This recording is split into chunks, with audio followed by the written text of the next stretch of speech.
बोले श्यावर रामचंद्र की जय, पवन सुत हनुमान की जय, श्री अम्बे मात की जय, श्री सतगुरु महाराज की जय। हर हर महादेव। राजा राम राम राम सीता राम राम राम, राजा राम राम राम सीता राम राम, राजा राम राम राम सीता राम, सीता राम राजा राम राम राम सीता राम, सीता राम राजा राम राम राम राम सीता राम राम राम, राजा राम राम राम सीता राम राम, राजा राम राम राम सीता राम, सीता राम राजा राम राम राम सीता राम, सीता राम राम राम राम, राजा राम राम राम सीता राम, सीता राम राजा राम राम राम। हरे श्यावर रामचंद्र की जय, पवन सुत हनुमान की जय, श्री अम्बे मात की जय, श्री सतगुरु महाराज की जय। हर हर महादेव। श्री राम जय राम जय जय राम, श्री राम जय राम जय जय राम। भगवान शंकर के आशीर्वाद से, प्रभु श्री राम जी के कृपा से, देवी माँ के आशीर्वाद से, सतगुरु के कृपा से, श्री भक्तमाल कथा भाग 288 परोपकारी भक्त श्री खेमदास जी, श्री हरिदास जी, श्री उद्धव जी की कथा आप लोग आज सुनेंगे। अगले भाग में आप लोगों ने श्री लफरा जी, श्री गोपाल देवाचार्य जी, कुंभन दास जी की कथा आप लोगों ने सुना। अब आगे आप लोग श्री खेमदास जी की कथा सुनिए। ये सब भगवान के परोपकारी भक्त हैं। भक्तों की कथा को सुनिए आप। प्राणी मात्र का क्षेम कुशल चाहते हैं हुए खेमदास जी बड़े भाव से संत सेवा करते थे। एक बार संतों के आने पर एक वैश्य के यहाँ से सीधा सामान लेकर आ रहे थे तो मार्ग में एक ब्राह्मण ने व्यंग किया।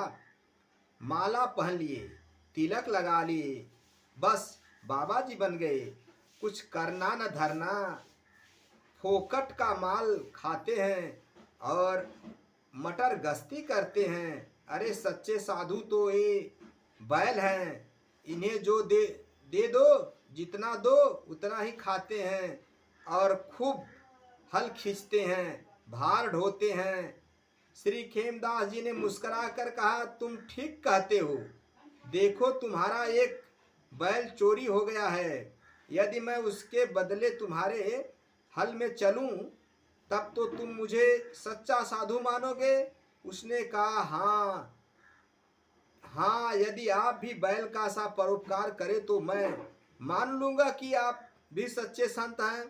श्री खेमदास जी संतों की व्यवस्था करके उस ब्राह्मण के हल में जुट कर बैल के साथ हल खींचने लगे।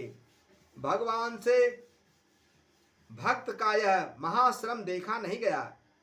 तुरंत प्रभु प्रेरणा से उस ब्राह्मण का चोरी गया बैल वहां आकर खड़ा हो गया। ब्राह्मण प्रसन्न होकर उस बैल को पकड़ने गया तो उसने उसे सींग पर उठाकर दूर फेंक दिया और श्री खेमदास जी के पास जाकर इनका चरण चाटने लगा। यह देखकर ब्राह्मण समझ गया कि श्री खेमदास जी सच्चे साधु हैं। वह इनके चरणों में पड़कर बार बार क्षमा याचना करने लगा। श्री खेमदास जी ने ब्राह्मणों को क्षमा दान देते हुए संत सेवा का उपदेश दिया। ब्राह्मण भी भक्त हो गया। मेरे भाइयों, मेरे मित्रों, यहाँ पे एक कथा मिलती है। संत भगवंत के बराबर होते हैं। संतों का कभी अपमान नहीं करना चाहिए। संत कैसा भी हो, किसी भी वेश में हो, उसका अपमान करना परमात्मा का अपमान करने बराबर होता है। मैं क्या कहूँ, मैं तो खुद गृहस्थ जीवन में रहते हुए ये सब सुनते रहता हूँ। रोज आए दिन आलोचना होती रहती है। कोई बात नहीं है। भगवान को प्राप्त करने के लिए, संत की सेवा के लिए सब कुछ सुनना चाहिए। संतों का ही लक्षण भी होना चाहिए। श्यावर रामचंद्र की जय। श्री हरिदास जी की आप लोग कथा सुनिए। श्री हरिदास जी श्री अयोध्या में निवास करते थे। आप भगवान श्री राम के अनन्य भक्त थे।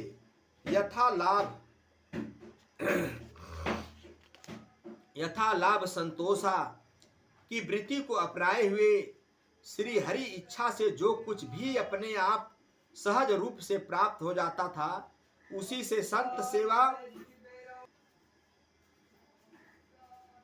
उसी से जो कुछ प्राप्त हो जाता था सहज रूप से, उसी से संत सेवा करते थे। एक बार संतों की बहुत बड़ी जमात इनके स्थान पर आई। कुटी में एक छटाक भी सीधा सामान नहीं था। ये बड़े चिंतित हुए। तब इनकी चिंता दूर करने के लिए प्रभु ने अपने श्री चरण कमल से 5 मुहरे प्रकट कर दी। सिया बलराम चंद्र की जय। धन्य परमात्मा। घबराए हुए जब आप प्रभु के समक्ष चिंता निवारणार्थ प्रार्थना करने गए तो देखा वहां मुहरे पड़ी थी। प्रभु की ऐसी कृपा देख आप बड़े प्रसन्न हुए। उसी मुहरों से उन्होंने खूब संतों की सेवा की। उसी दिन से नित्य प्रति 5 मुहरे प्रकट होने लगी। परंतु ये नित्य उन मुहरों को लेने में डरते थे। इन्हें भय लगता था कि कहीं मेरे धन में आसक्ति न हो जाए, मेरे भजन में कोई बाधा न पड़ जाए। तब रात्रि में भगवान ने स्वप्न में आदेश दिया कि डरो मत, यह द्रव्य मैं संत सेवा के निमित्त दे रहा हूं, इससे खूब संतों की सेवा करो, कोई बाधा नहीं होगी। तब ये उन मुहरों को लेने लगे। ये मुहरों को रोज की रोज खर्च कर देते, कल के लिए 1 पैसा भी नहीं रखते। ये अपने उपदेश में श्री अवध सरयू का बहुत महात्मा वर्णन करते हैं। श्यावर रामचंद्र की जय। मेरे भाइयों, यहाँ पे एक शिक्षा मिलती है हरिदास भक्त से कि भगवान की दी हुई संपदा, परमात्मा की दी हुई संपदा संतों में न्यौछावर कर देना चाहिए। इसको कंजूस बन के और अपने पास समेट समेट के नहीं रखना चाहिए। परमात्मा ने दिया संत सेवा के लिए तो संत सेवा में ही लगाना चाहिए। यहाँ पे श्री आप लोग उद्धव जी की कथा आप सुनेंगे। ये सब भगवान के भक्त हैं, अभिलाषा पूर्ण करने वाले सब भक्त हैं। अनन्य श्री राम भक्त श्री उद्धव जी स्वयं श्री हरि और हरिजन दोनों की सेवा में सदा तत्पर ही रहते थे। दूसरों को भी यही उपदेश देते थे। इनके उपदेश से प्रभावित होकर एक राजा ने संत सेवा का व्रत लिया था। वेश मात्र उसकी अपार निष्ठा हो गई थी। एक दुष्ट ने राजा की इस निष्ठा का अनुचित लाभ उठाना चाहा। वह साधु का वेश धारण कर राजा के यहाँ आया। राजा ने सम्मान पूर्वक उसे महल में वास दिया। परंतु एक दिन मौका देखकर रात्रि के समय राजमहल की एक युवती को ले भागा। इससे राजा को बड़ा रोष हुआ। उसने श्री उद्धव जी को उपालंब दिया कि आपके कहने से मैंने संत सेवा प्रारंभ की थी, और देखिए ये वेशधारी ऐसे घृणित कार्य करते हैं। श्री उद्धव जी ने राजा को धैर्य बधाया, निष्ठा पर दृढ़ रहने के लिए जोर दिया और उस युवती का आकर्षण प्रयोग किया। श्री हरि की कृपा से वह युवती आकाश मार्ग से राजमहल में आ गई। तब तो राजा की संत सेवा में और भी दृढ़ निष्ठा हो गई तथा श्री उद्धव जी के प्रति भी उनकी श्रद्धा बढ़ गई। सिया बलराम चंद्र की जय। मेरे भाइयों, यहाँ पे एक ज्ञान प्राप्त होता है कि संसार में संसारी भक्तों के समक्ष भगवान की जो है कि चमत्कार होना बहुत जरूरी है। चमत्कार को ही नमस्कार करते हैं। यहाँ पे देखिए राजा के सामने एक चमत्कार हुआ। श्री उद्धव जी के भक्ति के कारण अभिलाषा पूर्ण करने वाले ये सब भक्त हैं। अब आगे की कथा अगले भाग में आप लोग सुनेंगे।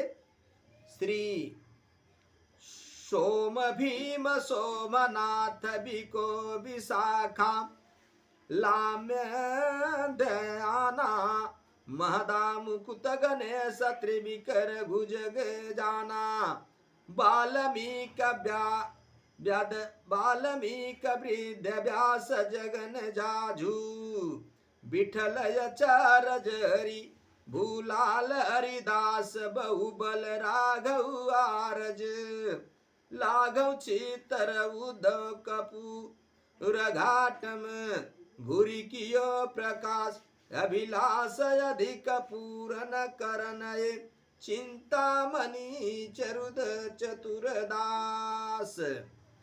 ये भगवत दास अपने भजन में बड़े ही चतुर थे तथा दूसरों की अधिक अभिलाषा को पूर्ण करने के लिए चिंतामणि के समान थे।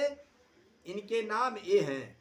अब इन लोगों की कथा, इनके नाम हैं श्री सोम जी, श्री भीम जी, श्री शोभनाथ जी, श्री बीको जी, श्री विशाखा जी, श्री लक्ष्मण ध्यान जी, श्री महदास जी, श्री मुकुंद जी, श्री गणेश जी, श्री त्रिविद विक्रम जी, श्री रघुनाथ जी, श्री वाल्मीकि जी, श्री वृद्ध व्यास जी, श्री जगत जी, जगन जी, श्री जाजू जी, श्री विठल जी आचार्य, श्री हरिभू जी, श्री लाल जी, श्री हरिदास जी, श्री बाहुबल जी आचार्य, राघव जी, श्री लाखा जी, श्री छीतर जी, श्री उद्धव जी, श्री कुपर जी, श्री घाटम जी, श्री घरी जी, ये सभी भक्त जगत में प्रसिद्ध हुए और इन सभी ने अपने सुयश से जगत को प्रकाशित किया।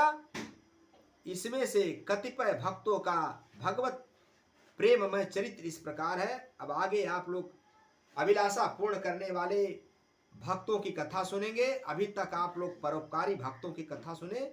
आइए भगवान का नाम जपन करते हैं। मेरे भाइयों, मेरे मित्रों, ईश्वर सत्य है जगत मिथ्या, बड़े भाग मानुष तन पावा, सुर दुर्लभ संतन ग्रंथन गावा। ये मनुष्य का शरीर साक्षात मोक्ष का दरवाजा है, बड़े भाग्य से मिला है। इसे पा करके व्यर्थ न करें। कहीं भी कैसे भी चलते फिरते, उठते बैठते, सोते जागते, हर पल हर घड़ी राम नाम, कृष्ण नाम, हरि नाम, नारायण नाम जपे। भगवान का नाम जपते हुए अपने जीवन का कल्याण करें। सीताराम करें। श्यावर रामचंद्र की जय, राजा रामचंद्र की जय।